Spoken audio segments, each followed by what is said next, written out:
தி சென்னை சில்க்ஸின் தீபாவளி கொண்டாட்டம், அதிரடி collection, சரவடி celebration. Don pictures தயாரிப்பில் தனுஷ் இயக்கி நடிக்கும் இட்லி கடை அக்டோபர் 1 முதல் உங்கள் அபிமான திரையரங்குகளில். GT Holidays, South India's #1 travel brand. You know you are special when you're with GT Holidays. Nakkeera நேயர்களுக்கு வணக்கம். இந்த நேர்காணலின் சிறப்பு விருந்தினர் தமிழக மக்கள் ஜனநாயக கட்சியின் தலைவர் திரு KM ஷரீப் அவர்கள். வணக்கம் சார். வணக்கம் வணக்கம் வணக்கம் சார். இன்றைய தினம் விஜய் நாமக்கல், கரூர் போன்ற பகுதிகளில் பிரச்சாரம் பண்ணிட்டு இருக்காரு. கட்சி ஆரம்பித்தவுடன், மதுரை மாநாடு முடிந்தவுடன் முதல் முறையா அந்த கொங்கு பெல்ட்ல அவரோட பிரச்சாரத்தை ஆரம்பிச்சிருக்கார். அதற்கு நாமக்கல்ல இருந்து தொடக்க புள்ளியா அன்னைக்கு இந்த பிரச்சாரம் ஆரம்பிக்கப்பட்டிருக்கு சார். ஸோ இந்த நாமக்கல் கரூர் பிரச்சாரத்தை, அதை பற்றி உங்களுடைய முதற்கட்ட பார்வை என்ன சார்? அதாவது தமிழக அரசியலே சினிமாவுடன் நீண்ட காலமாக தொடர்புடையது. காமராஜருக்கு பின்னாலே வந்த முதலமைச்சர்களில் பெரும்பான்மையோர் சினிமாவோடு தொடர்புடையவர்கள்.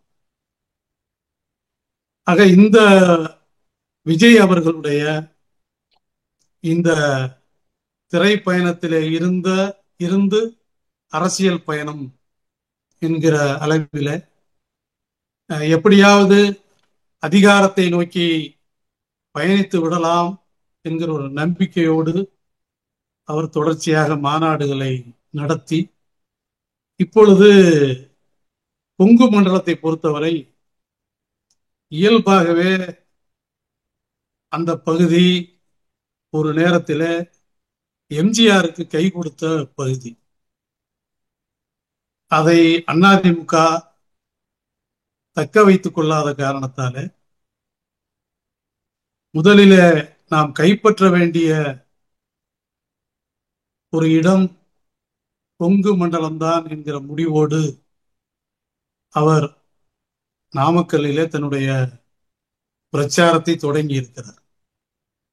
இயல்பாகவே சினிமா நடிகர்களை பார்ப்பதற்கு லட்சக்கணக்கிலே மக்கள் வருவார். நீங்க அகில இந்திய அளவுல பார்த்தாலும் அமிதாப் பச்சன் தொடங்கி தமிழ்நாட்டு ரஜினிகாந்த் வரை மக்கள் மிகப்பெரிய அளவிலே கூடியிருக்கிறார். இங்கே ஒரே ஒரு விஷயம்தான், இந்த கூட்டம் ஓட்டாக மாறுமா, வாக்காக மாறுமா என்பதுதான் இங்கே பிரதானமாக எழுப்பப்பட்டு கொண்டிருக்கிற கேள்வி. விஜய்க்கு இவ்வளவு கூட்டம் கூடுது அப்படிங்கிற இன்னைக்கு இருக்கிற இளைஞர்களுக்கு அது ஒரு பெரிய கூட்டமா தெரியலாம். ஆனா என்னை போன்றவர்கள் நாங்க எம்ஜிஆருடைய பிரச்சாரங்களை பார்த்திருக்கோம். இன்னைக்கு 12 மணிக்கு வர்றேன்னு சொல்லிட்டு அடுத்த நாள் 12 மணிக்கெல்லாம் எம்ஜிஆர் வந்திருக்காரு. அதுவரை மக்கள் பெரு வெள்ளமாக இருந்த வரலாறு எல்லாம் தமிழ்நாட்டிலே உண்டு. ஆக இது ஒரு அரசியல் பயணத்தை தொடங்குவதற்கான ஒரு முயற்சி விஜய் எடுக்கிறார். அது வாக்காக மாறுமா என்கிற ஒரு மிகப்பெரிய $1 பில்லியன் கொஸ்டின் தமிழ்நாட்டில் இருக்கிற பெரும்பான்மையினருக்கு இருக்கிறது. ஆனா சார், இப்போ பொதுவா என்ன அப்படின்னா, அரசியல் தலைவர்கள் நேரம் கடந்து வருவது சரியான ஒரு கேள்வி இருக்குல்ல சார்? ஏன்னா நீங்க சொன்னது போல 8:45 ஆரம்பிக்கப்படும்ன்ற மாதிரி ஒரு பிரச்சாரத்தை, அந்த நேரத்தை குறித்து விட்டு மதியம் ஒரு 2:30 மணிக்கு தான் பிரச்சாரம் ஆரம்பிக்கிறார். அதுக்கு ஒரு பக்கம் அவரை சுத்தி தொண்டர்கள் கூட்டம் திரளா வராங்கன்ற ஒரு பக்கம் பாயிண்ட் வச்சாலும், அந்த நேரம் தவறி வர்றதுனால என்னென்ன பாதிப்புகள் ஏற்படுதுன்னு பாக்குறீங்க? நீங்க இப்படி இருக்கலாம், கூட்டம் நம்ம எதிர்பார்த்ததை விட குறைவா இருக்கு, இன்னும் கூட்டம் சேரணும். இன்னொன்னு சைக்காலஜிக்கலா ஒரு எதிர்பார்ப்பு இருக்கணும் அப்படின்னு கூட நினைக்கலாம். ஏன்னா இப்ப நிறைய அரசியல் வியூகம் வகுப்பவர்கள் அதே மாதிரி ஒரு மாஸ் சைக்காலஜிக்கான வியூகத்தை அவர்கள் வகுக்கிறார்கள். நீங்க காத்திருக்கிற போதுதான் உங்களுக்கான வேல்யூ இருக்கும் அப்படின்னு கூட சொல்லி இருக்கலாம். அதனால் நேரம் தவறாமை என்பது பெரும்பாலும் தமிழக அரசியல் தலைவரிடத்துல குறைவுதான். அது யாருமே 6 மணிக்கு பொதுக்கூட்டம்னா 6 மணிக்கு ஆரம்பிக்கிறது இல்லை, 9 மணிக்கு தான் ஆரம்பிக்கிறாங்க. இவர் ஒரு திரைப்பட நடிகர். அவர் நேரத்தை இன்னுமே அவர் கடைபிடிக்கணும். ஏன்னா மக்களை காக்க வைக்கிறது அப்படிங்கிறது அது சரியா இருக்காது.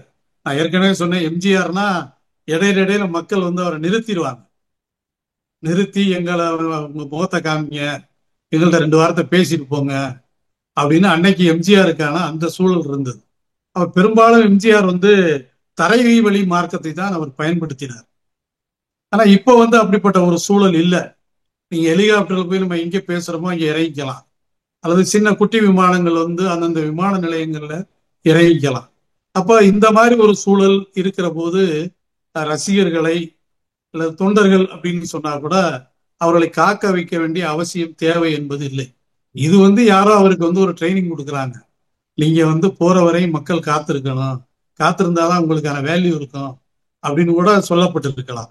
அதோட வெளிப்பாடாக கூட நான் இதை பார்க்கிறேன். சார், இன்னைக்கு ஒரு மிக முக்கியமான ஒரு கருத்தை விஜய் பதிவு பண்றாரு. என்ன அப்படின்னா, நீங்க திமுகவுக்கு வாக்களிப்பது பாஜகவுக்கு வாக்களிக்கிறது மாதிரி அப்படின்ற மாதிரி இன்னைக்கு ஒரு பாயிண்டை கோட் பண்ணியிருக்காரு சார். இது இதுக்கு முன்னாடி ஒரு யூஸ் பண்ணாத பாயிண்டா அதை எடுத்துக்கிறாங்க. ஏன்னா இதெல்லாம் முதல் முறையா அந்த மாதிரி ஒரு கருத்தை முன்வைக்கிறார் விஜய்.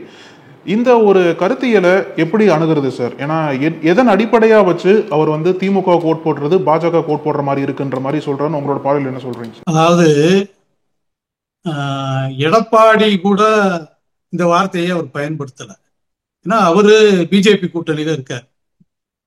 அப்ப 2 பேருக்கும் அதாவது தமிழ்நாட்டு மக்களை பொறுத்தவரை இங்க இஸ்லாமியர் அல்லாதவர், கிறிஸ்தவர் அல்லாதவர், பெரும்பான்மையினர், சிறுபான்மையினர் அப்படிங்கிற பிரச்சனையெல்லாம் தாண்டி பிஜேபிக்கு, அதாவது பிஜேபி மீதான ஒரு எதிர்நிலை என்பது தமிழ்நாட்டில் இருக்குது. நீங்க அதை யார் அறுவடை செய்வது அப்படிங்கிற ஒரு கேள்வி வருது. ஏன்னா இதை மொத்தமாக திமுக அறுவடை செய்தால் என்ன செய்வது? நான் அதிமுக அறுவடை செய்வதற்கான வாய்ப்பு இல்லை, அது பிஜேபியோட போய் சேர்ந்துட்டாங்க. அதுக்கு வேற வழியும் இல்லை அதிமுகவை பொறுத்தவரை. அதிமுக அழிவை நோக்கி கொஞ்சம் கொஞ்சமா நகருது. அப்ப திமுக பிஜேபிக்கு எதிரான மனோநிலை, ஏன்னா இங்க இருக்கிற ஜனநாயக சக்தியில எல்லாருமே திமுக பிடிக்குதா இல்லையா என்பதை தாண்டி பிஜேபிக்கு எதிரான மனநிலையில தான் இருக்கிறார். அப்ப பிஜேபிக்கு எதிரான மனநிலையில இருக்கிற ஜனநாயக சக்திகள், முற்போக்காளர், இவர்களெல்லாம் ஒரு யூனிட்டி ஆக்குவதற்கான ஒரு முயற்சி நான் இதை கருதுகிறேன் சார். அப்போ அதே மாதிரி இன்னொரு பக்கம் பாத்தீங்க அப்படின்னா, இந்த ஒரு பயணத்துல நீங்க அரசியல் அனுபவம் கொண்டவர், பல ஆண்டுகளா அரசியல் இருக்கீங்க. ஸோ அந்த விஜயோட அரசியல் பயணத்தை பொதுவா, அதாவது கட்சிகளை கடந்து அவர் யாரை எதிரியா முன்னெடுத்துறாரு அதையெல்லாம் கடந்து ஒரு புது அரசியல்வாதியா வந்திருக்காரு. உங்களோட அந்த அரசியல் பார்வையில விஜயோட அரசியல் பயணம் என்பது எப்படி இருக்குன்னு பாக்குறீங்க சார்? அதாவது விஜய் எல்லாரும் சொல்றது என்னன்னா, எம்ஜிஆர் மாதிரி விஜய் பரிணமிச்சிருவாரு, எம்ஜிஆர் மாதிரியே அதிகாரத்துக்கு வந்துருவாரு அப்படிங்கிறது ஒரு பொதுவான கருத்தை பரப்புறாங்க. எம்ஜிஆர் தனக்கு கீழே, எம்ஜிஆர் ஒரு புகழ்பெற்ற மனிதராக இருந்தாலும் கூட, எம்ஜிஆருக்கு லட்சக்கணக்கில் மக்கள் கூடினாலும் கூட தனி ஆவர்த்தனம் என்பதை எம்ஜிஆர் செய்யவே இல்லை. எம்ஜிஆர் தனக்கு கீழே ஏராளமான தலைவர்களை உருவாக்கி வச்சிருந்தார். எம்ஜிஆர் மட்டும் அதிமுக உருவாக்குனார் நம்ம நினைச்சிட முடியாது. எம்ஜிஆர் கீழே பல தலைவர்கள், பிற்பாடு நெடுஞ்செழியன் போனாரு, இவர் நாஞ்சில் மனோகரம் போனார்னா கூட அதுக்கு முன்னாடியே 2ஆம் கட்ட தலைவர்கள் 100 கணக்கிலே எம்ஜிஆருக்கு இருந்தாங்க. அது மாதிரி ஒருவர் கூட விஜயோட இல்லை. நீங்க மக்களோட தொடர்புடையவர்கள், மக்களுடைய பிரச்சனைகளை விவாதித்தவர்கள், பேசியவர்கள், அவருடைய பிரச்சனைகளை பங்கேற்றவர்கள், அப்படியெல்லாம் யாருமே இன்னைக்கு விஜயோட இல்லை. எம்ஜிஆருடைய நிலைமை அப்படி இல்லை. திமுகவில் இருந்த 2ஆம் கட்ட தலைவர்களில ஒரு சரி பாதியினர் எம்ஜிஆரோட போனாங்க, எம்ஜிஆரோட கூட இருந்தாங்க. அதை அவர் ஏற்றுக்கொள்கிறாரா இல்லையோ, ஆனால் இவர்கள் சொன்ன கருத்துக்களை செவிமடுத்தார் எம்ஜிஆர். இவங்க என்ன சொல்றாங்க, இது சரியா இருக்குமா இல்லையா, இதையெல்லாம் கேட்டார். ஆனால் அப்படி விஜய்க்கு அப்படி ஒரு 2ஆம் கட்ட தலைவர்களே இல்லை. அவர் மதுரை மாநாட்டில் சொன்ன மாதிரிதான், தேர்தலில் நிக்கிறதுனா கூட நான் தான் நிக்கிறேன்னு நீங்க நினைச்சுக்கங்க அப்படின்னா அது சாத்தியம் இல்லை. இல்ல, அவருக்கு அந்த பிரபலம் இருக்குல்ல சார். அந்த இப்பதான் வந்திருக்காரு, வந்த உடனே 2ஆம் கட்ட தலைவர் ஒரு அனௌன்ஸ் பண்ணாரு அப்படின்னா அவருக்கு உண்டான நம்பிக்கை போயிடும்ல. அதனால இன்னும் கொஞ்சம் காலம் கடந்து கூட அறிவிக்கலாம். 2வது அவருக்கு அந்த அரசியல் சினிமா இல்லையில. இன்னைக்கு இப்படி கூட வச்சுக்கங்க, சினிமாவில கூட கதாநாயகனுக்கு ஒரு சைட் ஆக்டர் தேவைப்படுறாரு, ஒரு நகைச்சுவை டீம் தேவைப்படுது. வெறும் கதாநாயகன் மூஞ்சியை மட்டும் நீங்க காமிச்சுக்கிறீங்கன்னா சினிமா ஓடாது. அப்ப சினிமாவிலே இந்த நிலைமைன்னா அவர் சினிமாவில இருந்து வந்தவருங்கிறதுக்காக சொல்றேன். அரசியல் அப்படி இல்லை. எந்த தனி மனிதரையும் நம்பி அரசியல் ரீதியான வெற்றியை நாம் பெற்றுவிட முடியாது. அது ஒரு குழாம், ஒரு டீம் தேவைப்படுது. நீங்க வாக்குச்சாவடியில இவரே போய் நிக்க முடியாது. அது ஓட்டு கேட்கறதுக்குன்னு அந்த பகுதி மக்களோடு அறிமுகமான 20 பேர் வாக்குச்சாவடியில நிக்கணும். அப்ப எல்லா விஷயத்துக்கும் அந்த மக்களோடு அறிமுகமான, வெறும் விஜய் மட்டுமே போய் எல்லாம் பண்ணிட முடியாது. அப்ப அந்த மக்களோடு அறிமுகமான மனிதர்கள், தலைவர்கள் தேவைப்படுகிறார்கள். அதை முதல்ல நீங்க உருவாக்காம நான் நிக்கிறதா எல்லாம் நினைச்சீங்க எல்லாரும் ஓட்டு போடுங்கன்னா அது கமலஹாசனுக்கு விழுந்த ஓட்டு அளவு தான், சரத்குமாருக்கு விழுந்த ஓட்டு அளவு தான். அதை தாண்டி நீங்க பெரிய அறுவடையை, மகசூலை அரசியல்ல செய்து விட முடியாது. அப்ப இதையெல்லாம் நீங்க உணரணும். அவருக்கு சொல்லி கொடுக்குறவங்க, அவருக்கு எழுதி கொடுக்குறவங்க, அவருக்கு பேக் போனா பின்புலமா இருக்கிறவங்க எல்லாரும் இதை புரிஞ்சுக்கிட்டு இதை சொல்லணும். வெறும் விஜய் மட்டுமே அரசியலை நிறுத்திட முடியாது. நீங்க தமிழ்நாட்டு முதலமைச்சர் ஸ்டாலின் இருக்காரு, அவர் ஏன் இத்தனை கட்சி கூட்டணியில சேர்த்துக்கிறாரு? இத்தனை 2ஆம் மட்ட தலைவர்களை வச்சிருக்காரு. கலைஞருக்கே அது தேவைப்பட்டது, அண்ணாவுக்கே அது தேவைப்பட்டது. இப்ப பெரியார் மாதிரி ஒருத்தர் மட்டும் சமூக பிரச்சாரம் செய்யறது இல்லை. இது அரசியல். ஓட்டை அறுவடை பண்ணணும். அப்போ ஓட்டை அறுவடை பண்ணணும்னா கலைஞர் பாணி, அண்ணா பாணி, எம்ஜிஆர் பாணி, அப்படிதான் 2ஆம் மட்ட தலைவர்கள் தேவை. இவர் பெரியார் பாணியை கடைபிடிச்சாருன்னா 2ஆம் மட்ட தலைவர்கள் தேவையில்லை. அவரு சோசியல் மூவ்மெண்டா அது போயிடும். இங்க அரசியல்ல வெற்றியை நோக்கி நகர வேண்டும் என்று சொன்னால் தனக்கு கீழே தளபதிகள் தேவை. தளபதி இல்லாம ஒரு அரசனால போரில் வெற்றி பெற முடியாது. ஆனா சார், இப்ப விஜய்க்கு இளைஞர்கள் கூட்டம் திரளா வராங்க. பொதுவாகவே அரசியல் என்ன சொல்லுவாங்க அப்படின்னா, உங்களுக்கு வர கூட்டம் எல்லாம் வாக்கா மாறாதுன்ற மாதிரி அது ஒரு எல்லாத்துக்கும் தெரிந்த ஒரு அரசியல் அடிப்படை கூட நம்ம சொல்லலாம். ஆனா அந்த ஒரு அடிப்படை விஷயம் விஜய்க்கு தெரியாமலா இருக்கும் சார்? இல்ல, நீங்க கலைஞரை கடந்த காலங்களில் பல பொதுக்கூட்டங்களில் இதை குறிப்பிட்டு இருக்கிறார். என்னுடைய பேச்சை கேட்க வருகிறீர்கள், ஓட்டு போட மாட்டேங்கிறீங்க அப்படின்னு சொல்லி. கலைஞருக்கே அதுதான் நிலைமை. அன்னைக்கு லட்சக்கணக்கில் மக்கள் திரள்வார்கள், ஓட்டு போடுறது இல்லை. அப்ப இவரை பார்ப்பதற்காக நீங்க விஜய 2வது தடவை 3வது தடவை ஒரு ஊருக்கு போறாருன்னு வச்சுங்களேன், இந்த கூட்டம் பாதியாகி போயிடும். அப்ப எந்த கூட்டம் கடைசி வரை நிற்கிறதோ அதுதான் கேடர்ஸா நம்ம வச்சுக்க முடியும். அப்போ ஒருத்தரை பார்ப்பதாலேயே, சந்திக்க வருவதாலேயே எப்போதும் அவர்கள் வாக்காளர்களாக மாறி விடுவார்கள் என்பது சரியா இருக்க முடியாது. நீங்க நம்ம ஏற்கனவே கன்னட நடிகர்கள் அல்லது தெலுங்கு நடிகர்கள்லாம் நம்ம பார்த்தோம். பலர் கட்சி ஆரம்பிச்சு அதுல ஜெயிச்சது அப்படின்னு பார்த்தா இந்திய அளவுல என் டி ராமராவும் எம்ஜிஆர் தான் ஜெயிச்சாங்க. அது அன்றைய சூழல் இருந்தது. என்டிஆருக்கு அப்படி ஒரு சூழல் இருந்தது, அவர் ஜெயிச்சார். ஆனா அதே வேற நடிகர்களுக்கு அந்த சூழல் என்பது இல்லை. பல நடிகர்கள் அரசியலுக்கு பிரேம் நசீர் உட்பட பலர் அரசியலுக்கு அரசியலை திரும்ப விட்டுட்டு சினிமாவில் நடிக்க போன வரலாறுலாம் நமக்கு தெரியும். இதையெல்லாம் உணர்ந்து அப்படி ஒரு டீமை அவர் உருவாக்குனாருன்னா இப்ப இல்லை, இந்த தேர்தல் என்பது திமுகவுக்கு சாதகமான தேர்தல். அதை யாரும் மறுத்துவிட முடியாது. ஏன்னா இங்க ஒரு வலிமையான எதிர்கட்சி என்பது இன்றைக்கு வரை இல்லை. ஏன்னா ஒரு வலிமையான கட்சி என்று நாம் நம்பிக்கொண்டிருந்த அதிமுக பிஜேபியினுடைய ஒரு வலது இடது கரம் மாதிரி மாறி அங்கே போயிடுச்சு. எனவே மக்கள் அதிமுக மீதான நம்பிக்கையை இழந்துட்டாங்க.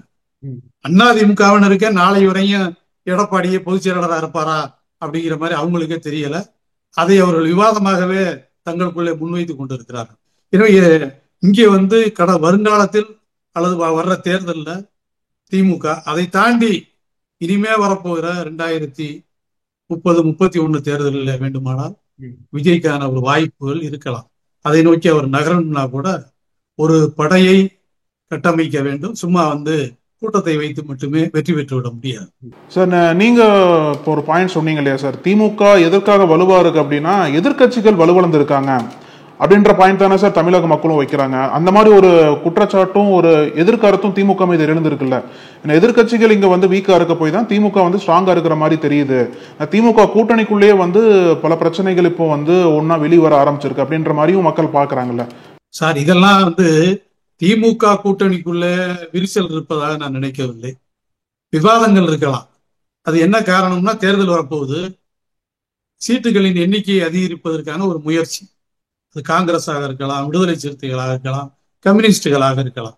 ஏன்னா இப்ப மேஜர் பார்ட்னர் அப்படின்னு சொன்னா இந்த 3 கட்சிகள் தான் திமுகவை பொறுத்தவரை. அவரும் தன்னுடைய எண்ணிக்கையை அதிகரினா இவர் நம்முடைய முன்னாள் காங்கிரஸ் கட்சியினுடைய தலைவர் அழகிரி சொன்னது போல எல்லாருக்கும் பசிக்கும்ல அப்படின்னு சொல்றாரு. ஆக அந்த பசியை அவர்கள் வேறு வேறு விதமாக வெளிப்படுத்துகிறார்கள். எனவே திமுக கூட்டணி பலகீனமாக இருப்பதாக நான் கருதவில்லை. ஒண்ணு. இரண்டாவது, அதிமுகவை பொறுத்தவரை என்றைக்கு பிஜேபியோட கூட்டணி சேர்ந்தார்களோ மக்களுடைய நம்பிக்கையை அவர்கள் இழந்து விட்டார்கள். நீங்க அதிமுக ஜெயிக்கும், நாங்களே அடுத்த முதலமைச்சர்னு அவரா சொல்லிக்கிறார். ஆனால் மக்களுக்கு அப்படிப்பட்ட ஒரு நம்பிக்கை இல்லை. எனவே விஜய் என்ன நினைக்கிறார்னா, திமுக அது ஒரு வயதானவர்கள் கட்சி. ஏன்னா அவங்களுடைய கணிப்புல அப்படிதான் இருக்கு. நாங்க இளைஞர்களை வைத்திருக்கிறோம். அதிமுக பிஜேபியோட சேர்ந்ததால வலுவை இழந்து விட்டது, அது ஒரு நம்பிக்கை இழந்து விட்டது. ஆக நாங்கள் ஒரு இளைஞர் பட்டாளத்தை வைத்திருக்கிற ஒரு அரசியல் கட்சி அப்படின்னு சொல்லி வெறும் இளைஞர் பட்டாளத்தை மட்டுமே வைத்துக் கொண்டு அதை வாக்குகளை மாற்றிவிட முடியாது. வீட்டுக்கு 1 ஓட்டு 2 ஓட்டு கிடைக்கலாம். ஆனா இன்னைக்கு வீட்டுக்கு 10 ஓட்டு 15 ஓட்டு இருக்குது. இன்றைக்கு திமுகவை தோற்கடிப்பதற்கான வலுவான காரணங்கள்னு மக்கள்கிட்டே ஒண்ணும் இல்லை. திமுக நம்ம தோற்கடிக்கிற விடக்கூடாது. 91 96ல ஜெயலலிதாவை அதிமுகவை தோற்கடிப்பதற்கான அதிகபட்ச காரணங்கள் இருந்தன. அன்னைக்கு ஒவ்வொருத்தரும் வீட்டுல ரஜினிகாந்த் எல்லாம் குரல் கொடுத்தாருன்னு சொல்லுவோம்ல, அது மாதிரி ஒவ்வொருத்தரும் வீட்டுல அதிமுக ஆட்சியை ஒழிக்கிறதா நம்ம வேலை அப்படிங்கிற மனநிலையில் மக்கள் இருந்தாரு. அப்படி ஒரு மனநிலை என்பது இப்பொழுது இல்லை. நீங்க விஜய் வரலாம், யார் வேணாலும் வரலாம். அந்த மனோநிலையை உருவாக்கல. அதை உருவாக்கவும் திமுக விடல. நான் ஒன்னும் திமுக ஆதரவாளன் கிடையாது. ஆனால் அப்படி ஒரு மனோநிலையை உருவாக்குவதற்கான ஒரு முயற்சியை கூட யாரும் எடுப்பதற்கு திமுக அதை விடல. எனவே திமுக ஓரளவு எல்லாரையும் அனுசரித்து இதை கொண்டு போறாங்க. எனவே பிஜேபியோட அவர்கள் உறவு வைத்திருக்கிறார்கள், தொடர்பு வைத்திருக்கிறார்கள் அப்படின்னு சொல்றதெல்லாம் எந்த அளவு மக்கள்கிட்ட எடுபடும் அப்படிங்கிற ஒரு விஷயம் இருக்குது. ஏன்னா அவர்களை பொறுத்தவரை பிஜேபிக்கு நாங்கள் எதிரி, அந்த விஷயத்தை தான் அவங்க முன்வைக்கிறாங்க. நீங்க பிஜேபிக்கு இவர் ஆதரவுன்னா அப்புறம் எடப்பாடி இருக்கு, எடப்பாடி இவங்களோட வந்துடலாம்ல. அப்ப அந்த சூழல் என்பது இன்றைக்கு இல்லை.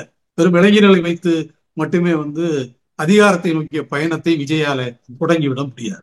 சார், நீங்க சொன்னது போலவே தமிழகத்திலேயே திராவிட மாடலா குஜராத் மாடலா அப்படின்ற ஒரு அரசியல் போட்டி என்பது நீண்ட காலமா இருந்துட்டே தான் இருக்கு. ஆனா இப்போ நீங்க சொன்னது போல விஜய் இந்த இரண்டையும் ஒன்னா இணைச்சு பேசுறாரு. ரெண்டுமே ஒண்ணுதான், இந்த 2 பேருக்குள்ள ரகசிய உறவு என்பது இருக்கு அப்படின்ற மாதிரி எல்லாம் சொல்றாருல்ல சார். இது அடிப்படை மக்களோட மனநிலையிலிருந்து பார்க்கணும் அப்படின்னா அவங்களோட மனநிலை எப்படி இருக்குன்னு பாக்குறீங்க? இதை எந்த அளவுக்கு அவங்க ஏத்துக்குவாங்க அப்படின்றத பார்த்தோம் அப்படின்னா அவங்களோட பார்வை எப்படி சார் இருக்கு அதுல? அதாவது ஒரு 3வது அணி தமிழ்நாட்டில வெற்றி பெறுமா? எனக்கு தெரிந்து 1952ல முதல் தேர்தல் நடந்ததுல இருந்து இன்றைக்கு வரை வரிசையாக 15-16 முறை தேர்தல்கள் நடந்து விட்டன. எந்த தேர்தலிலையும் 3வது அணி என்பது ஒரு வெற்றிகரமான அணியாக தமிழ்நாட்டு அரசியலிலே இருந்ததில்லை. நீங்க வட இந்தியாவில் பார்த்தீங்கன்னா 4 அணி 5 அணி கூட வாக்குகளை பிரித்துக் கொள்ளும், சட்டமன்ற உறுப்பினர் எண்ணிக்கையை பிரித்துக் கொள்ளும். நீங்க உத்தரப்பிரதேசம் போன்ற மாநிலங்கள் எல்லாம் பார்த்தீங்கன்னா மாயாவதி கணிசமான ஓட்டு வாங்கினார்னா ஆர்ஜேடி கணிசமான ஓட்டு வாங்கும். அதே மாதிரி பல கட்சிகள், நீங்க 1-2 கட்சிகள் இல்லை யூபியை பொறுத்தவரை. அப்போ அவ்வளவு எண்ணிக்கையில அவர்கள் பிரித்துக் கொள்வார்கள். நீங்க கேரளாவை போல அப்படி ஒரு சூழ்நிலைக்கு ஒரு காலத்துல இருந்துச்சு. பல கட்சிகள் சேர்ந்தால்தான் ஒரு 3வது அமைப்பு வலுவா வந்துச்சு. அதுல இருந்து பிரிச்சு ஆளுங்கட்சிக்கு ஆதரவா இருந்தாங்கிறதெல்லாம் கேரளாவோட கொஞ்ச நாளைக்கு முன்னாடி இருந்துச்சு. இப்ப கேரளாவிலையும் அப்படி இல்லை. இங்கே ஒரு கடந்த தேர்தலில் கூட திமுக குறைவான சட்டமன்ற உறுப்பினர்களை பெற்றது, ஒரு 100 எண்ணிக்கை அடிப்படையில. விஜயகாந்தினுடைய ஃபேக்ட் அப்படின்னு சொல்லுவோம். அது மாதிரி ஏதாச்சும் வருவதற்கான ஒரு குறைந்தபட்ச வாய்ப்பு தான் இங்க இருக்கிறது இந்த தேர்தலை பொறுத்தவரை. அதே நேரத்துல இங்க திமுக அணி ஒரு வலுவான அணியாக இருப்பதால இந்த 3வது அணி எந்த அளவுக்கு வெற்றி பெறும் அப்படிங்கிற ஒரு கேள்விக்குறி இருக்குது. ஒரே ஒரு விஷயம்தான், அதிமுக வாக்குகளை, அதிமுகவுக்கு சார்பான வாக்குகளை நிச்சயமாக விஜய் பிரித்து எடுப்பார் என்பதில என்னை போன்றவர்களுக்கு ஒரு அதிகபட்ச நம்பிக்கை இருக்கிறது. அப்போ நீங்க சொல்றத பார்த்தா டிவிகே வெர்சஸ் டிஎம்கே அப்படிதான் இருக்கும்னு எடுத்துக்கலாமா சார்? நிச்சயமா அதிமுக வலுவிழந்து கொண்டு வருகிறது. அதாவது இந்த நண்டு கதை சொல்லுவாங்கல்ல, ஒரு நண்டு மேல ஏறினா இன்னொரு நண்டு காலை பிடிச்ச கீழே இழுத்து போடுன்னு ஒரு கதை சொல்லுவாங்க. அது மாதிரி அதிமுகவுல ஒரு தலைவர் மேல வந்தா இன்னொரு தலைவர் காலை இழுத்து போடுவதற்கு தயாராக இருக்கிறார். அந்த இழுத்து போடுற தலைவருக்கு ஹெல்ப் பண்றதுக்கு பிஜேபி தயாரா இருக்குது. ஏன்னா நீங்க மிரட்டியே காரியத்தை சாதிக்க வேண்டும் என்று பிஜேபி நினைக்கிறது. பிஜேபியை பொறுத்தவரை ஒரே விஷயம்தான், தாங்கள் ஜெயிக்கிறோமோ இல்லையா, குறைந்தபட்சம் அதிமுக இல்லாமல் போய்விட வேண்டும். அந்த இடத்துக்கு நாம் வர வேண்டும் என்று பிஜேபி நினைக்கிறது. விஜயை பொறுத்தவரை இவங்க என்ன நினைக்கிறாங்கன்னா, இன்னர்ல வெளியில பேசுறது நாங்க அதிகாரத்துக்கு வருவோம்னு நினைக்கிறாங்க. இன்னர்ல இவங்க என்ன நினைக்கிறாங்கன்னா, அதிமுக இடத்தை நம்ம கைப்பற்றிடணும். நம்ம கைப்பற்றிட்டோம்னா அடுத்த தேர்தல் நமக்கான தேர்தல். இந்த இளைஞர்கள் ஓரளவு பக்குவம் உள்ள இளைஞர்களாக மாறி விடுவார்கள் அடுத்த தேர்தல்ல. அதை அறுவடை பண்ணிடலாம். அதுக்கு நம்ம ஒரு 10% மேல வாக்குகளை வாங்கினால்தான் அந்த அறுவடைக்கு இப்பவே நம்ம முயற்சி செய்ய முடியும் அப்படின்னு நினைக்கிறாங்க நம்ம டிவிகே பொறுத்தவரை. எனவே இந்த தேர்தல் என்பது திமுக வெர்சஸ் டிவிகே என்பதை தாண்டி டிவிகே வெர்சஸ் அதிமுக என்கிற நிலைமைதான் வரும். அதாவது திமுக ஒரு இடத்துக்கு எல்லை தாண்டி நிக்குது. இந்த 2ஆம் கட்டத்துக்கு யார் வருவது என்பதுதான் இப்பொழுதான கேள்வி. ரைட் சார், பொறுத்திருந்து பார்ப்போம். உங்களோட நேரத்துக்கும் கருத்துக்கும் ரொம்ப நன்றி சார். நன்றி. நன்றி தோழர். நக்கீரன் டிவிக்கு சப்ஸ்கிரைப் செய்யுங்கள். உங்கள் ஆதரவே எங்கள் பலம். ஆசிரியர்களுக்கு நண்பனாகவும் மாணவர்களுக்கு ஆசானாகவும் திகழும் தேர்வு வழிகாட்டி. ஒவ்வொரு பாடத்திற்கும் அனுபவமிக்க ஆசிரியர்களின் துல்லியமான தெளிவான விடைகள். CNC இருக்கு, தேர்வு பயம் எதற்கு? இது தீரன் பப்ளிஷிங் ஹவுஸ் விற்பனை வெளியீடு.